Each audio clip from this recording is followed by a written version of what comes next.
दुनियादारी। बबम बम बम दिल मेरा बोले ऐसी चढ़ी खुमारी। बम भोले भक्ति में मैं लीन हो गया छोड़ के दुनियादारी। बबम बम बम दिल मेरा बोले ऐसी चढ़ी खुमारी। भक्ति की या तो शक्ति मैंने जाना है, मैंने जाना। शिव के सिवा ना कोई और है ठिकाना।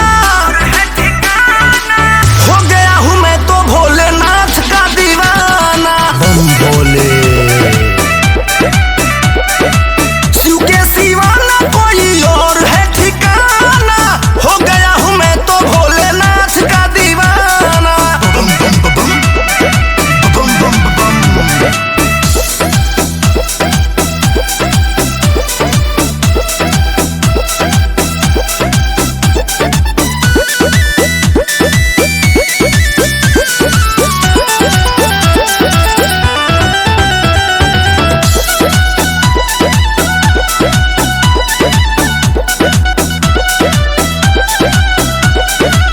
देवों के देव महादेव डमरूधारी है। जटा में गंगा मैया विराजे त्रिनेत्रधारी है।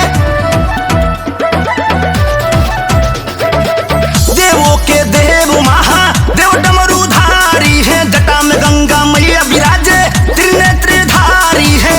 शिव के शरण में आके तर जाना, तर जाना। शिव के सिवा ना कोई और है ठिकाना।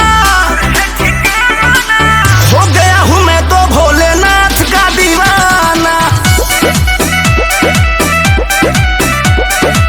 शिव के सिवा ना कोई और है ठिकाना। हो गया हूँ मैं तो भोलेनाथ का दीवाना। बम बम बम बम बम बम।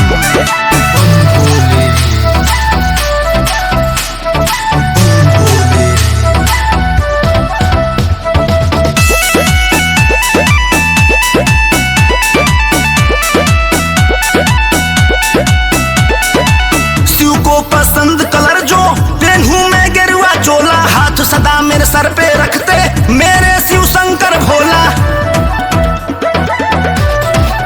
हाँ हाँ हाँ शिव को पसंद कलर जो पहनूं मैं गेरुआ चोला। हाथ सदा मेरे सर पे रखते मेरे शिव शंकर भोला। इंदल निराला को भजन है गाना, बस भजन है गाना। शिव के सिवा ना कोई और है ठिकाना। हो गया हूँ मैं तो भोलेनाथ का दीवाना। शिव के सिवा ना कोई